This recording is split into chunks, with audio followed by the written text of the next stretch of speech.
He sat down to play the piano one last time. He had no idea his entire life was about to fall apart and come back together in a way he never saw coming. The old upright piano had been sitting in the corner of that house for as long as he could remember.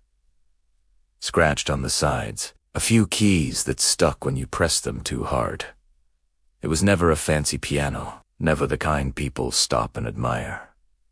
But for him, it was everything. It was the one thing in that house that always made sense. His name was Elliot. And before we go any further, if you've ever found something that made you question everything you thought you knew about your own family, their story is going to hit you differently. Stay with me, and if you're new here, hit that subscribe button right now, because we tell stories here that actually stay with you. Elliot grew up in a quiet neighborhood in Ohio.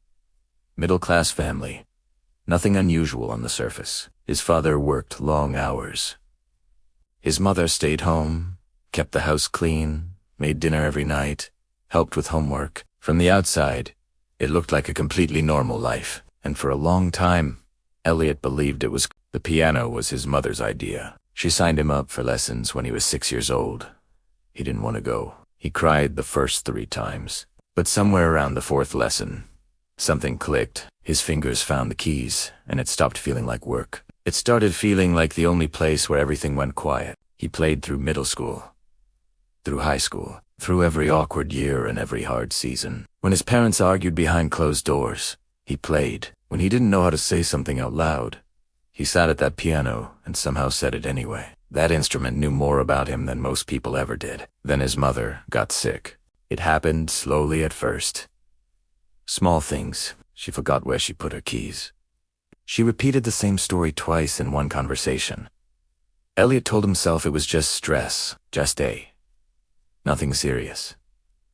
But the doctors told a different story. Within 2 years, she was gone. And the house, the one he grew up in, the one that smelled like her cooking and her perfume, had to be cleared out. Elliot flew back to Ohio on a Tuesday. His sister handled most of it. The furniture, the dishes, the clothes, everything went somewhere.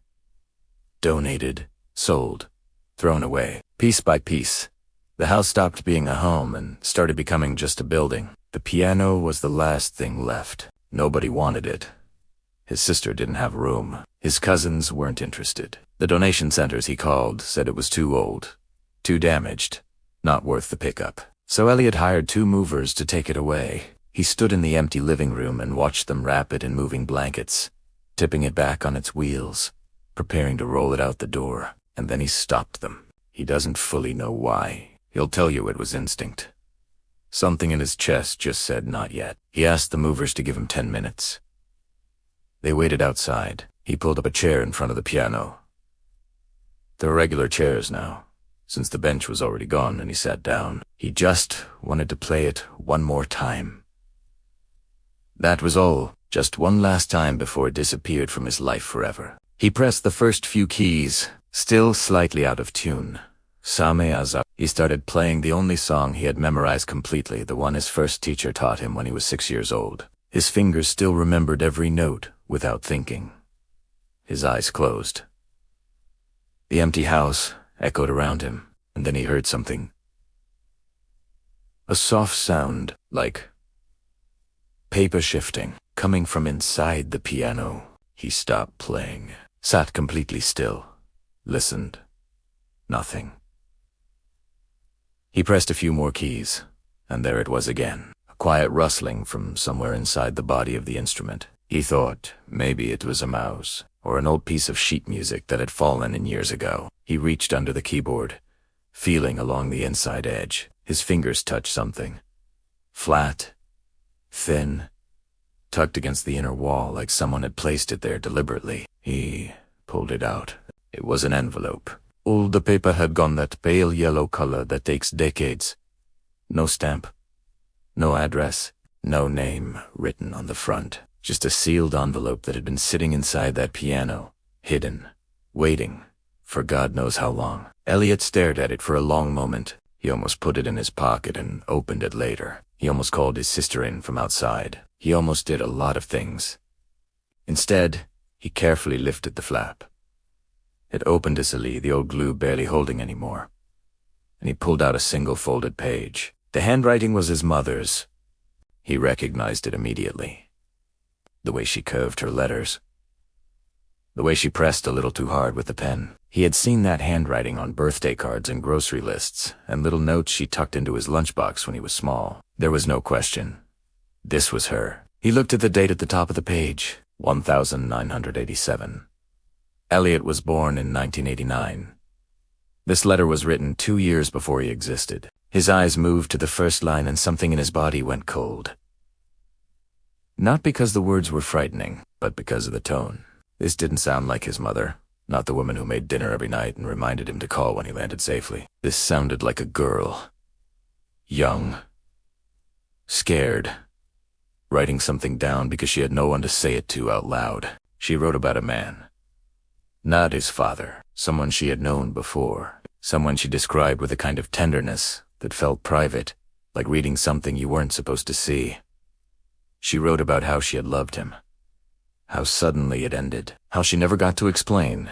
Never got to say goodbye. Never got to tell him the things she had been trying to find the right moment to say. Elliot kept reading. His hands were not steady. The letter went on. She wrote about the year that followed. About keeping secrets. About the particular kind of loneliness that comes from carrying something no one around you knows about. About a decision she made, one she never spoke of again. Never told her husband. Never told her children. Buried so deep that it became just a part of her silence. And then, near the bottom of the page, one sentence. Elliot read it once. 10. Again. Then a third time, slower. Like maybe he had misread the words, and they meant something else entirely. They didn't mean something else. He sat back. The letter dropped slightly in his hands. Outside, he could hear the movers talking to each other in the driveway, waiting. Inside, the empty house felt like it was pressing in from all sides. The piano sat in front of him, quiet now, like it had been holding its breath for 30 years, and had finally let it go. Elliot didn't move for a long time, because in one paragraph, in one sentence, on one yellowed piece of paper hidden inside a piano that almost got thrown away, his entire understanding of his own family had just changed. Everything he thought he knew about where he came from. Everything he thought he knew about his mother. Everything. And the worst part, or maybe the most honest part, was that she had written it down. She had written it down and hidden it, not thrown it away, not burned it, hidden it. Inside, the one thing she knew he would always come back to, like she wanted him to find it, just now while she was still alive. To explain, the movers knocked on the door after 15 minutes. Elliot walked outside. He told them the piano wasn't going anywhere. They looked at him. He said it again. They packed up and left. He went back inside. Sat bike down. Read the letter one more time. And somewhere in Ohio, in an empty house that no longer smelled like her, Elliot started to understand that some people carry their whole lives inside them. And you never find out the truth until they're already gone. What did that one sentence say? What did his mother confess in that letter? What happened next when Elliot started pulling on that thread? He read that letter 3 times, sitting on the floor of an empty house. And when he finally stood up, he was a different person.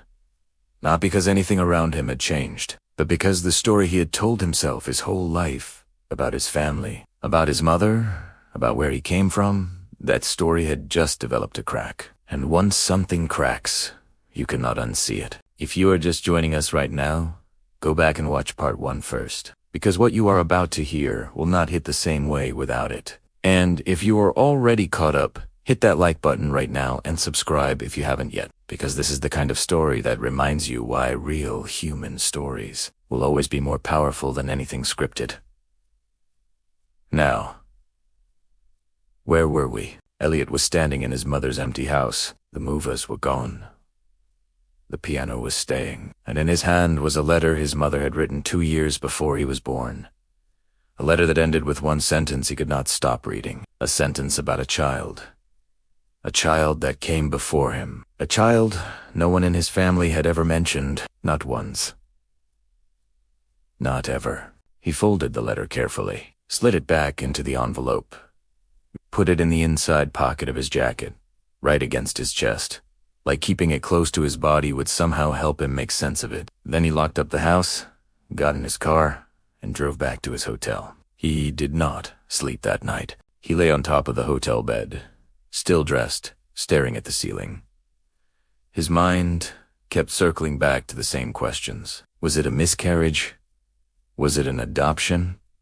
Did his father know? Did anyone know? How do you carry something like that for an entire lifetime and never let it show? How do you sit across from your children at dinner every single night for decades and smile and pass the bread and help with homework?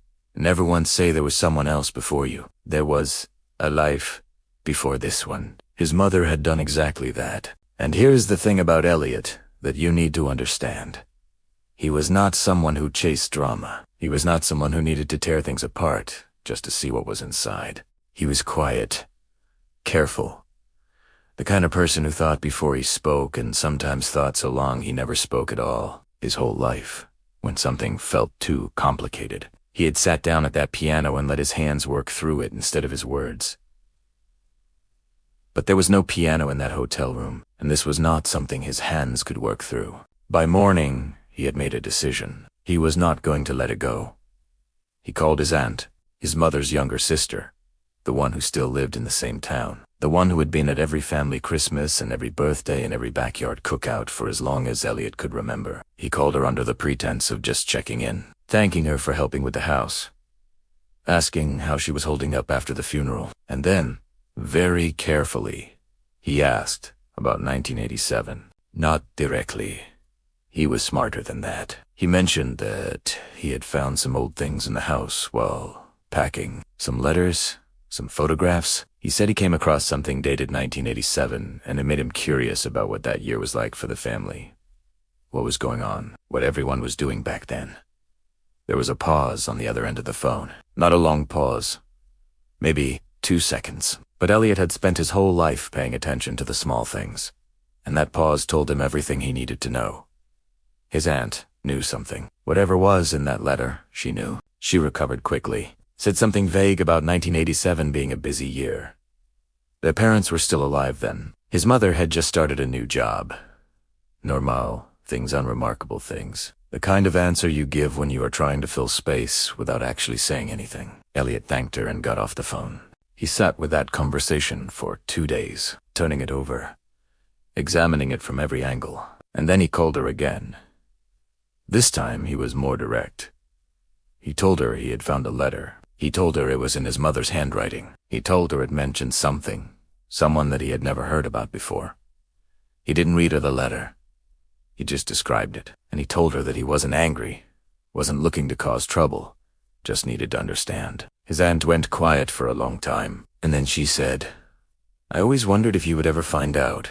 That sentence landed like something physical. Elliot actually had to sit down, because those words meant she had been waiting. All these years, she had been sitting with this knowledge, carrying it right alongside his mother, and waiting to see if the truth would ever find its way out. It had, through a piano, through a letter hidden so carefully it took 30 years to be found. His aunt told him what she knew, and she was careful to say that she didn't know everything, only what his mother had told her, and only what she had seen with her own eyes during that year.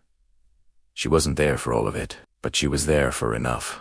In 1987, Elliot's mother was 23 years old. She was not yet married. She was not yet the woman who made dinner every night and kept the house and helped with homework. She was young, and she was in love with someone, a man she had met through a mutual friend, someone from out of state. Someone who moved into her life fast and bright the way certain people do. She had never felt that way before. She told her sister that much. She said it felt like finally understanding a language she had been trying to speak her whole life. They were together for almost a year, and then she found out she was pregnant. The man, an Elliot's aunt, was careful here. Said she never knew him well and could not speak to his character fully. The man did not stay. He left. Not violently, not cruelly. Just the quiet and devastating way some people leave when something becomes more than they planned for. He was just gone. And Elliot's mother was 23 years old, unmarried, alone, and pregnant, in a family and a community where that carried a very specific kind of weight. She made a decision. She had the baby. A boy, and she gave him up for adoption. Elliot sat with a phone pressed against his ear and did not speak for almost a full minute.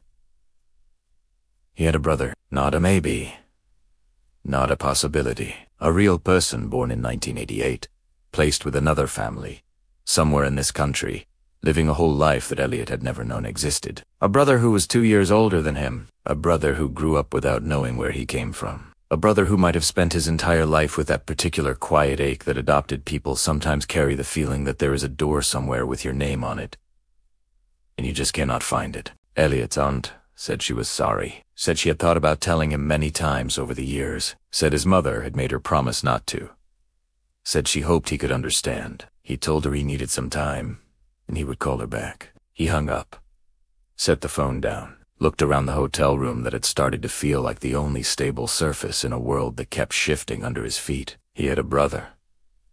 Somewhere. Now, here is where this story does something that most stories don't do. Because at this point, you might expect Elliot to spiral, to get angry, to feel betrayed by his mother, by his aunt, by the years of silence. And honestly, he did feel all of those things. Not loudly.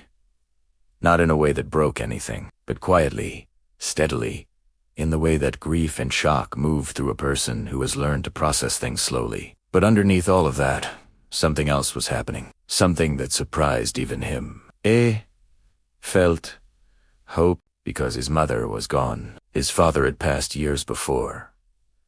His family was smaller now than it had ever been. And somewhere out there was a person who shared his blood, who had come from the same woman, who had been shaped by the same beginning, even if they had grown up in completely different worlds. He was not alone in the way he had been starting to feel he was. He started his research the same week he got back home. He was careful and methodical about it, because that was who he was. He looked into DNA registries, into adoption record laws by state, into what options were actually available to someone trying to find a biological family member who may or may not even know they were adopted. It was more complicated than he expected. Some records were sealed. Some states made it harder than others. Some paths led nowhere, but he kept going. He registered on every legitimate DNA platform he could find, submitted his sample, set up his profile, and then he did the hardest thing. He waited. Weeks passed, then months. He checked the notifications every single day, sometimes twice. He went back to his regular life in the meantime. Went to work, called his sister on Sundays, played the piano that now sat in the corner of his own living room, instead of his mother's. Some nights he would sit down at it and just rest his hands on the keys without playing. Just sit there, thinking about the woman who had placed those first lessons in front of him, who had given him this one constant thing while carrying an entirely different life inside her chest. He never felt angry at her. That surprised people when he told them later. But he said, how could he be angry at someone for surviving? For making the hardest choice available to her at 23 years old, with no support and no safety net. She had found a way to keep going. She had built a life. She had loved him, his sister, their father, fully and genuinely. The secret didn't make that love smaller. It just made her more human than he had ever allowed himself to see her. 6 months after he submitted his DNA, a match came through. The notification came on a Wednesday morning while he was making coffee. He saw it on his phone before he even fully woke up. His hands went still. He set the coffee down. He opened the app slowly, the way you open something when you already know it is going to change things. The match was listed as a close family member, statistically consistent with a sibling. His name was Conrad. Same state, different city, about 40 minutes away. 40 minutes. This person, this brother, had been living 40 minutes from Elliot for years. Maybe longer. They could have been at the same gas station, the same grocery store, the same highway at the same time, heading in opposite directions, to strangers who shared the same blood and had no idea. Elliot stared at the profile for a long time. Conrad had registered with a note, brief, careful, clearly written by someone who had also been waiting a long time and was trying not to want too much. It said he was adopted, that he had always known, that he had registered hoping to find any biological connection, and that he was open to contact but understood if the other party wasn't ready. Elliot wrote back the same day. He kept the message short, said he believed they were brothers, said he had recently learned about the circumstances of Conrad's birth, said he was not reaching out to overwhelm him or make demands, just that he had spent the last 6 months thinking about this moment, and he wanted Conrad to know that whatever he wanted, Elliot was open to it. Conrad replied within an hour. They talked on the phone for the first time 3 days later. And that phone call, Elliot will tell you, was one of the strangest and most natural experiences of his life. Strange because you don't have a script for talking to a brother you've never met. Natural because somewhere in the first 20 minutes, Conrad laughed at something Elliot said. A real laugh, sudden and unguarded. And it sounded so familiar that Elliot had to stop and ask him to say something again just to hear it twice. It sounded like their mother. Neither of them knew what to do with that, so they just kept talking. That first call lasted 4 hours. They talked about their childhoods, how different they were, how similar in unexpected ways. They talked about music. Turns out, Conrad had played guitar his whole life, had this same instinct toward instruments that Elliot had always thought was just his own private thing. They talked about the strange, quiet feeling of never quite being able to explain why you felt like something was missing, even when your life looked full from the outside. Conrad had felt it his whole life. That unnamed thing, that door he couldn't find. Elliot had felt it too, though he had never connected it to anything until now. They met in person 6 weeks later. A coffee shop halfway between their cities. Nothing dramatic. No cameras, no audience, no moment designed for anyone but themselves. Just two men sitting across a table from each other, trying to figure out what they were to each other and what they wanted to be. It was quiet. It was honest. It was nothing like the movies, and everything like real life. They are still in contact. Still figuring it out. Not every week. Not with any forced routine. Just as two people who found each other late and are moving carefully because careful is how you protect something new and fragile and worth keeping. The piano still sits in Elliot's living room. He plays it most nights. He never did have it tuned. Kept it the way it always was. Slightly off. Exactly as his mother left it. Some things you don't fix. Some things you just keep. And somewhere in that instrument, in the wood and the wire and the years of sound soaked into it, is the shape of a woman who carried more than anyone knew, who loved more than she could ever explain, who hid a letter inside the one thing she trusted her son to always come back to. She knew him. Even in her silence, she knew him. That is the part that stays with Elliot the most. Not the secret. Not the years of not knowing, but the fact that she chose that hiding place. The piano. His piano. The thing that was always his. She left the truth in the safest place she knew. Before you go, I want to ask you something real. Do you think Conrad deserved to know the truth sooner? Do you think Elliot's mother made the right call, keeping that secret her whole life? Or do you think some truths are just too heavy to carry out loud? Drop your answer in the comments right now.